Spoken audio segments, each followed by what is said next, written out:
y con todas. Yo quería traerles a ustedes el resultado de dos trabajos que hicimos con el CONGOPE para avanzar precisamente en la discusión sobre los temas que atañen a todos los gobiernos provinciales y que estamos en la búsqueda de soluciones. El primero tiene que ver con el rol de las empresas públicas provinciales, cómo están operando, cuáles son sus características, cuál es su potencial de desarrollo. Ahora Diego Espinosa ya nos había contado un poco las bondades del modelo de la empresa pública. Desgraciadamente no nos señaló las dificultades y problemas que están teniendo debido a las características que opera del modelo.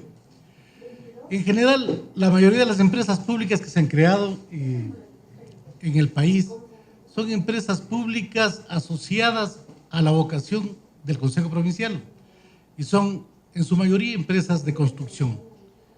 Hay muy pocas empresas públicas que se han creado para cambiar la lógica de la gestión institucional de los gobiernos provinciales. Y aquí yo quisiera plantearles un tema que me parece básico, y es que ante el cambio de la perspectiva y de las competencias que están teniendo los gobiernos provinciales, desgraciadamente los gobiernos provinciales siguen trabajando con la misma perspectiva que tenían cuando eran consejos provinciales. Es decir, si nosotros analizamos la distribución del presupuesto, más del 60% del presupuesto de los consejos provinciales sigue destinándose a vialidad. Cuando se crean empresas públicas, se crean empresas con la misma lógica de la gestión del gobierno provincial y no es mucho lo que se avanza. En este momento los gobiernos provinciales tienen las competencias de desarrollo económico y productivo y eso hace que el contexto de trabajo sea totalmente diferente. ¿Por qué? Porque la tradición de los consejos provinciales no alcanza para gestionar las nuevas competencias. Se han recibido competencias productivas, se han recibido competencias en riego, se han recibido competencias que no han venido asociadas con la entrega de recursos financieros. La gran pregunta es, ¿cómo enfrentamos este nuevo reto? Y no podemos enfrentar el nuevo reto con los paradigmas y las instituciones que operaron en un contexto diferente. Y por eso lo que nosotros les queremos presentar ahora es un poco una introducción a la discusión sobre cómo vemos los territorios y qué características tienen los mismos. Eso. Cuando vemos el territorio nacional, vemos una suma de provincias que más o menos están organizadas y que más o menos ocupan un espacio definido. Pero ¿qué conceptualizamos y qué entendemos por territorio? Decimos que territorio es el espacio de realización humana, en el cual concurren stocks, recursos, población, una serie de elementos que se van combinando y van generando un sistema complejo que tiene como objetivo potenciar la realización de las personas en cuanto a su calidad de vida, en cuanto a sus posibilidades de desarrollo y las posibilidades de generar una serie de elementos para su desarrollo. Siguiente, por favor. Cuando aterrizamos en el territorio, vemos que el territorio no es homogéneo. El territorio en el Ecuador es totalmente dispar. Y encontramos que hay dos provincias, dos ciudades, Quito y Guayaquil, que concentran entre las dos más del 50% de la población y más del 50% del Producto Interno Bruto del país. ¿Y qué nos queda fuera de eso? 3 provincias intermedias y una sucesión de provincias pequeñas que tienen dificultades, restricciones y limitaciones para impulsar su desarrollo. Aquí en este cuadro hemos incorporado 2 elementos, la población y el Producto Interno Bruto provincial. Y vamos a encontrar que existen muchas provincias que están gestionadas o tienen niveles de producción muy cercanos a su participación poblacional. Pongamos el siguiente. Pero también tenemos otras provincias que están muy por debajo de lo que debería ser su producción.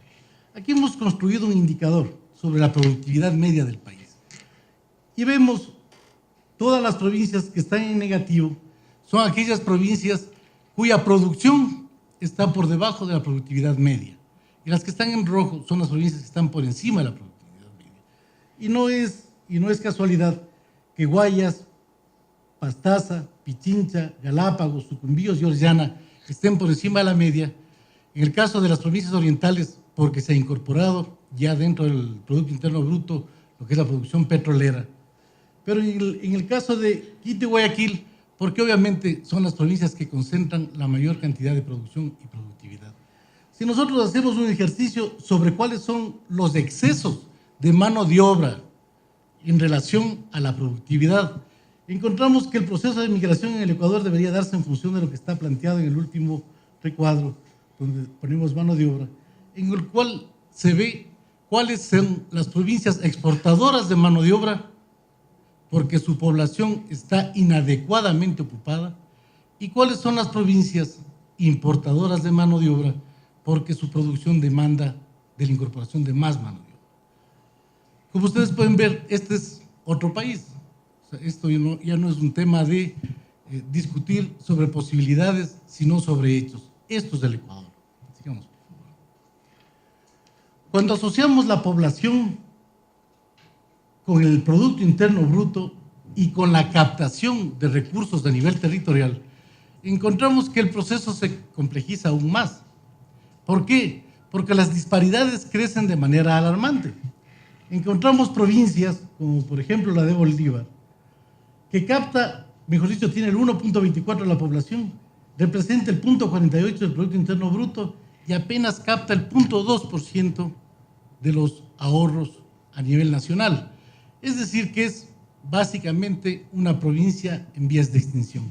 Y tenemos otras provincias con características similares y por supuesto también tenemos las provincias excedentarias, es decir, aquellas provincias que siempre van a captar más recursos de los que demanda su proceso. Sigamos, por favor.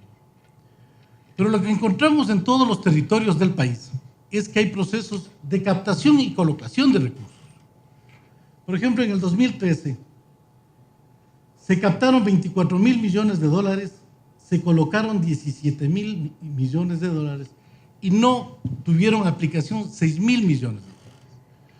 Cuando nosotros hablamos de impulsar procesos de desarrollo territorial, lo primero que nos preguntamos siempre es ¿y dónde está la plata? Pues resulta que la plata está en los territorios y que no se está utilizando porque existen problemas que alguien los tiene que asumir y resolver. Cuando hablamos de un stock de 6.000 millones de dólares, si nosotros aplicásemos el 10% de este monto, estamos hablando de que podemos acceder a un monto de 600 millones de dólares para créditos que pueden ser canalizados a través de diferentes instancias, organismos, buscando oportunidades de inversión a nivel territorial, que en este momento no existen. Y no existen porque los gobiernos provinciales siguen pensando en la carretera, en el centro turístico, y no están viendo las posibilidades del desarrollo económico del territorio, en cómo impulsar procesos de asociación, por ejemplo, para en provincias que tienen extensas zonas de producción rural no ocupada, proyectos forestales, o cómo hacer para que el cacao que se produce en muchas de las provincias del país no sea procesado en Guayaquil y se lleve todo el valor agregado que eso significa, y el maíz que se produce en otras zonas se lo vende sin la incorporación de ningún tipo de valor agregado y llega a Quito y eso se transforma en balanceados, etcétera. Es decir, que podemos pensar desde los territorios en otras formas de ocupar las posibilidades de producción, y el rol que puede jugar el gobierno provincial es totalmente diferente. ¿Cómo? A través de la creación de empresas públicas. Ya nos mencionaban hoy día las potencialidades que tiene este mecanismo para el desarrollo de los territorios. Chimborazo, gracias a su afinidad política con el gobierno, ha logrado captar todos los recursos que ustedes vieron a través de crédito público. Esos recursos no se podían captar si no era con el aval del gobierno. El gobierno provincial de Pichincha, a través de asociaciones con la empresa privada, está logrando captar recursos en sectores en los que claramente se puede hacer eso porque son rentables y existen retornos. Pero en el agroecuatoriano en general no existen esas condiciones porque obviamente el MAN está trabajando en asistencia técnica a pequeños productores que mejoran su productividad y que después no tienen quien les compre el producto. Si creamos empresas ancla, que generen capacidades financieras, ahí están los recursos, técnicas, tecnológicas, pueden hacer lo que están haciendo las empresas privadas. O sea, Pronaca no se inventó el agua tibia. Asociar a los pequeños productores, a través de eso hacer transferencia de tecnología, permitir el acceso a financiamiento y, lo más importante, garantizar el acceso al mercado, es una posibilidad muy grande de transformar las condiciones de productividad del agro y de las ciudades y de las provincias pequeñas e intermedias. El siguiente, por favor. Pero esto no ocurre solamente con la banca. Cuando analizamos las cooperativas de ahorro y crédito, este esquema es aún mayor. Fíjense, las cooperativas captaron 7,000 millones de dólares, colocaron la mitad, y la mitad de su captación no tuvo colocación. Y no tuvo colocación porque no hay demanda de crédito. ¿Y por qué no hay demanda de crédito? Porque hay que cumplir con una normativa que dice que hay que cumplir con coberturas para acceder al financiamiento, porque hay que cumplir con una normativa que dice que hay que demostrar la viabilidad del negocio, etcétera. Si el gobierno provincial estructura la empresa productiva provincial y es el mecanismo a través del cual se otorga el financiamiento, ya no va a tener que presentar las garantías el productor individual, sino que es el negocio a través de su capacidad de generar ingresos quien va a garantizar el crédito y quien va a viabilizar la operación. Y esto es principalmente importante en las provincias de la sierra, que es donde más se genera el ahorro a través de cooperativas de ahorro y crédito, y que estos recursos en este momento no están siendo utilizados, y por eso es que el crédito de las cooperativas de ahorro y crédito es tan caro, porque primero tiene una subutilización y segundo los costos de operación, al tener que trabajar con muchos pequeños productores, son mucho más altos que los de la banca. Sigamos. El tema de la mutualista, el tema del mutualismo está en proceso de extinción. Apenas hay en este momento, me parece que 7 provincias que están captando y colocando recursos en este sistema, y sin embargo es excedentario, es decir, que capta más de lo que coloca. Digamos. Las sociedades financieras, estas sociedades tienen una lógica diferente de operación. En realidad invirtieron más de lo que colocaron porque trabajan con financiamientos, con captaciones diferentes a los otros sistemas. Sigamos. La banca pública. La banca pública capta ahorros, de nuevo, a través del Banco de Fomento, a través del Banco Ecuatoriano de la Vivienda en proceso de extinción. El Banco de Fomento también se está transformando en este momento en Banco de Desarrollo. Pero lo importante aquí es que, de nuevo, tenemos un mecanismo de captación y colocación que en esta ocasión sí es diferente a los anteriores, en el sentido de que la principal fuente de captación, especialmente la CFN, es el mercado de valores a través de la emisión de títulos. Entonces, en este caso sí se coloca más de lo que se capta, largamente, ¿no? Sigamos.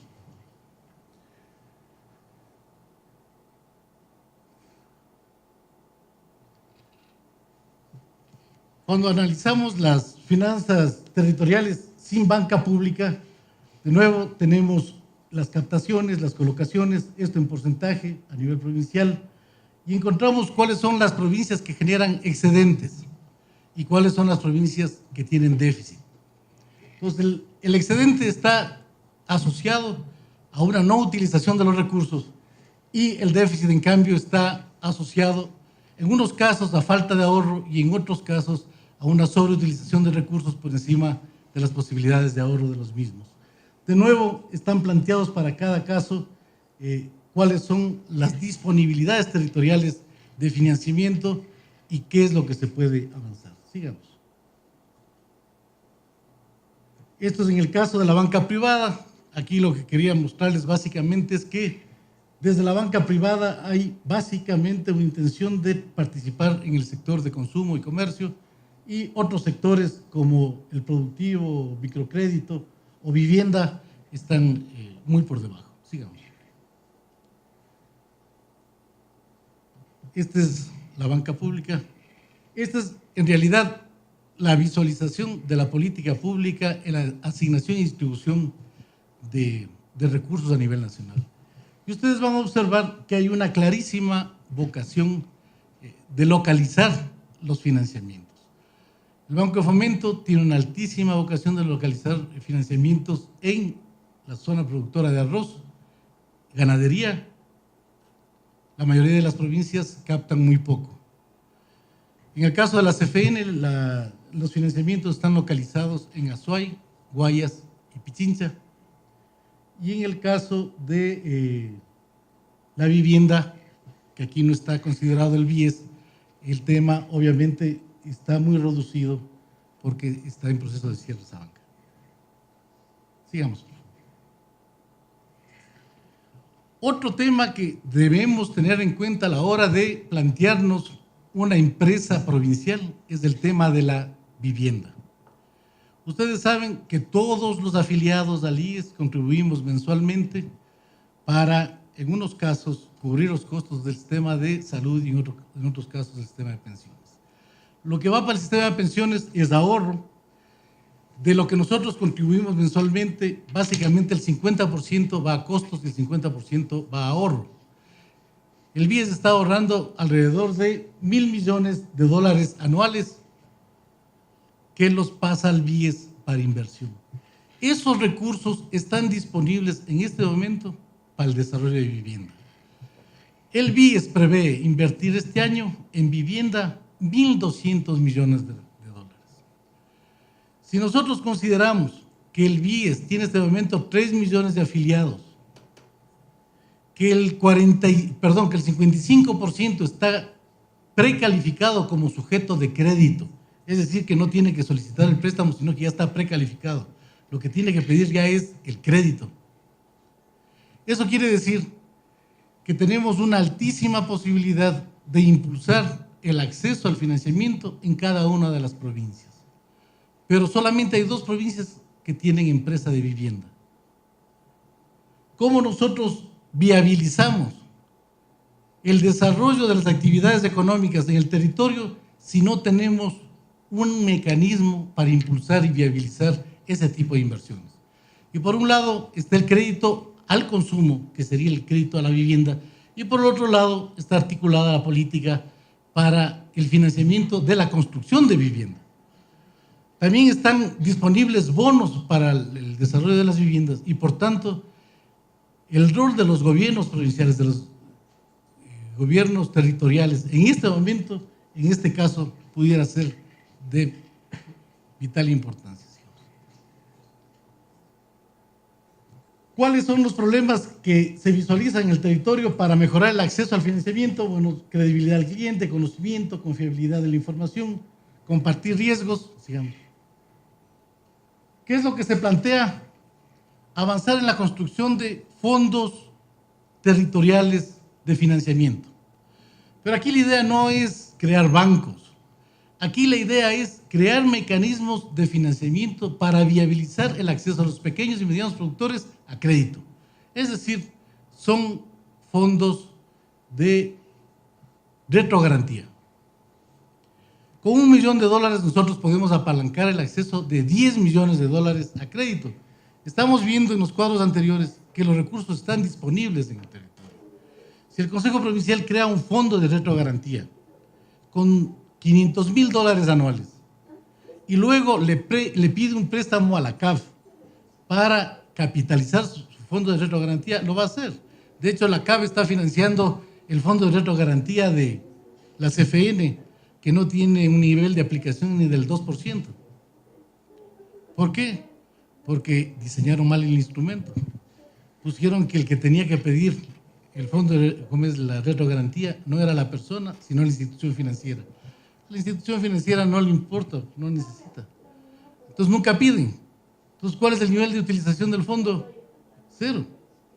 Entonces, este fondo se lo puede activar desde los territorios y se lo puede hacer como nos presentaba el representante del Consejo Provincial de Tungurahua, no solamente con un fin, sino con una finalidad amplia, igual que lo que se planteaba sobre el funcionamiento de las empresas públicas. Sigamos, por favor. Sigamos.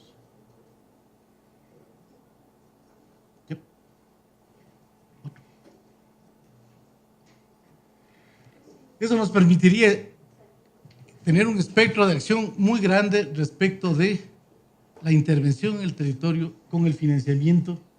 Sigamos. Más.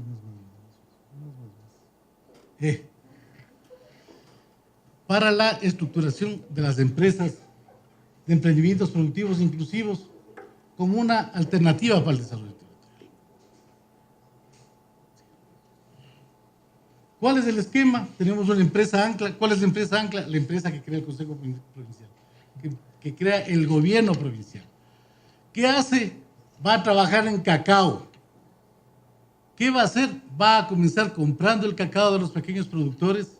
A través de eso va a conocer las fincas, va a incorporar desde el mercado la asistencia técnica, va a dar financiamiento, va a hacer con las universidades locales investigación para el mejoramiento de las plantas. Es decir, que desde el mercado podemos impulsar la transformación productiva de la provincia. Aquello que no tiene mercado no es posible que se pueda impulsar a menos que sea parte de la política provincial el invertir en sectores no viables o no rentables. ¿Cuáles son las líneas de acción en las que se pueden trabajar? Bueno, ahí están señaladas varias, como ya les mencionaba: construcción de líneas de comercialización adaptadas a demandas de los mercados nacionales e internacionales, sistemas de asistencia técnica y capacitación enfocados al mejoramiento de la producción y competitividad, identificación, diseño, construcción y operación de sistemas de riego, gestión de sistemas productivos asociados, incorporación de las tecnologías de la información de apoyo a la producción, estructuración de los sistemas territoriales de financiamiento para la producción e incorporación de sistemas de creación de valor a la producción. Hoy de mañana nos hablaban sobre la posibilidad de un parque industrial en Esmeraldas. O sea, las posibilidades que existen para el desarrollo de infraestructuras con aplicación de empresas que puedan generar procesos y subprocesos de incorporación de valor son muchísimos. En este momento el problema que tenemos es que toda la agregación de valor, o la mayoría de ella, está localizada en Quito y Guayaquil. Eso lo único que está haciendo es atrayendo migración. De hecho, ustedes vieron lo del metro, cuando entrevistaban a la gente que iba en busca de trabajo, la mayoría no era de Quito. La mayoría de la gente venía de fuera de Quito en busca de trabajo y ocupación. Entonces, este pudiera ser un mecanismo que permita trabajar con lógicas diferentes a nivel territorial. La siguiente y última. En todos estos esquemas se puede incorporar el esquema de asociación público-privado. Es diferente que yo vaya a buscarle a una empresa y le diga, deme $10,000 para un proyecto que yo tengo, a que le diga, mire caballero, usted produce harina, yo puedo trabajar con pequeños productores, trabajar en el tema asociativo, trabajar en todos aquellos elementos que son básicos para la asociación de la producción, y cuando ya esté el tema, trabajemos juntos para impulsar la producción.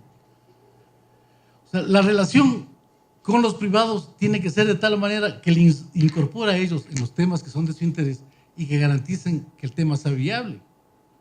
Si se crea un fideicomiso para hacer plantaciones forestales y nosotros producimos las plantas y nosotros producimos los fertilizantes y nosotros nos asociamos con una empresa maderera internacional, seguramente el proyecto podrá ser viable.